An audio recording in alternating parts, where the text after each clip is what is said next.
je venais d'avoir ce diagnostic, je savais que j'allais perdre mes cheveux, et cette amie, elle me dit, ah, tu te rends compte, entendu, voilà ce que j'ai entendu à la télévision, et tu sais, c'est Madame Delvin, la chapelière de la Reine. Bon. Et voilà, elle m'a dit, ah, mais va sur Internet, et donc je suis allée voir tout de suite. Et c'était très facile, on inscrivait son nom, et donc je le fais, je me dis, bon, ben voilà. Et 2 heures après, Madame Delvin me rappelait. On perd fort ses repères quand on perd ses cheveux.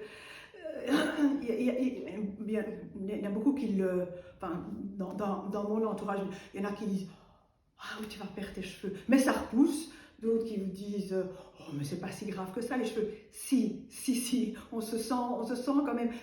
D'une part, il y a les cheveux, il y a les cils et les sourcils. On se sent tout à coup tout nu. Moi, ce chapeau, ça m'a certainement redonné un sourire tout de suite quand je suis arrivée ici et que j'ai essayé un premier chapeau, puis un second. Oh, je me suis vraiment ressentie. Bon, certainement, c'est de la féminité qui revient. D'abord, il y a toute l'inquiétude.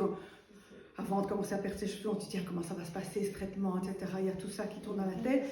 D'avoir quelque chose comme ça, ah non, c'est un énorme plus. C'est vraiment quelque chose qui m'a, qui m'a apporté beaucoup de plaisir. Et oui, je dirais un sursaut de féminité dont on a vraiment besoin à ce moment-là. Ils sont confortables, oui. Celui que j'ai sous la tête est particulièrement enveloppant parce que bon, il y a aussi c'est l'hiver, l'été, c'est pas pareil. Oui. Alors moi j'ai essayé, d'une part, c'était pas confortable, mais je trouvais que ça ne m'allait pas du tout. Ah, ok.